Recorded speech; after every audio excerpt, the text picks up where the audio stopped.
So at the end of the day, musicians' focal dystonia, it seems to be a perfect storm of problematic movement patterns and psychosocial factors, including stress and trauma, that somehow alters the structure and functioning of the brain.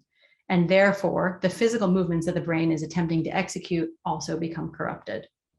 So it seems likely that both of those ingredients, the physical and the psychosocial, and maybe some genetic ones as well, are needed for the brain to cook itself into dystonia. That is the extent of what we know at this moment.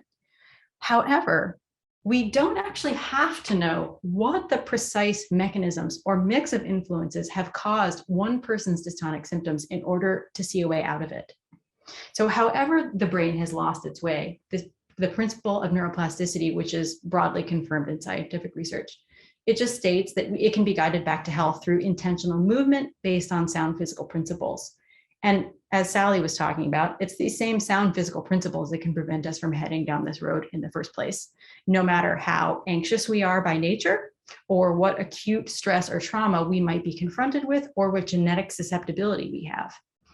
So I'm not saying that I know it's impossible for someone with healthy technique to develop dystonia, just because I don't think that that's been proven scientifically. But it does fundamentally make sense that if the experience of playing an instrument is guided by the same concrete familiar logic that we use in everyday activities, even at the neural level, it's going to be much more resilient in the face of adversity. You know, even in times of great stress or trauma, when it's time to play the concert, we have something concrete to fall back on. This is the part where we actually talk about how to fix it. So recovery through the TIL approach. I think it's pretty clear by now that the fundamental idea is that we change the brain through the body. So like, what does that look like in practice?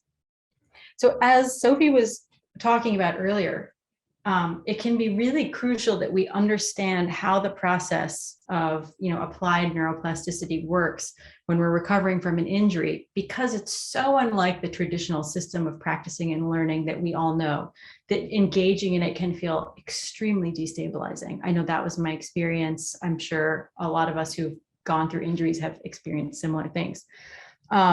So it can be really beneficial just to make sure that that whole process and the structure of it and the progression of it is clear right from the start. So what the process means is going through step by step and identifying all of the places where the brain has internalized alien concepts about the body, the instrument, and the way they work together, and then replacing these concepts and the resulting movements with the healthy version. And this is what Karen was talking about it needing to be applied. It is so true. It has to be specifically applied to the act of playing the instrument in order to be, you can't just try and rehabilitate the movement by itself, because it all has to take place in the context of the instrument in order to be effective. So, okay, we can think of these two versions basically as like two pathways, one of which is alien and the other one is organic. We can think about them like route A and route B. And the great thing about the recovery process is that even if these two routes are aimed at the same destination, so like getting a finger on a string or doing a down bow or something like that, they're so tangibly and obviously different in our physical and conceptual experience that it's impossible to get confused about which is which. I know we've all gone through various stages of feeling like, was that it? Was that it? That very vague, confused feeling that we can often get about technique. And the great thing about this process is it's not like that at all. It's very clear. So let's try an example. We're all just going to get up and walk around a little bit. I've been making you sit here and listen to me for a long time anyway. So we're just going to walk around. And just as you walk, just notice the timing and sensation of your steps. There's no need to change anything. Just notice how it feels. Feet leaving the ground, stepping, etc. Everyone feels okay and normal, I assume.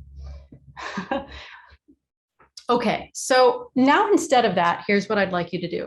So without taking your old foot off the floor, leave it completely down, take a step forward, okay? And then consciously lift your old leg up and then take another step and then repeat that. So how does that feel? If we were all a group of children, we would all be laughing hysterically by now. I know those of us who teach have had this experience. It's actually really fun. Okay, so it feels ridiculous, right? It feels completely insane and none of us would ever do that. Okay, so here's another one. Throw your hand to your head and rest there. Great. Okay, now throw your hand to your head and press down. Okay, now throw your hand to your head and just float on top of your head. Right. Okay. So the point is, we know when things feel right. We don't even think about it. We can identify it immediately, and we naturally prefer what feels right. So given the choice between route A and route B, we do prefer the route that does not lead to a car crash or a flat tire. And that's what keeps putting the brain back on track, no matter how ingrained these alien automatic patterns have become.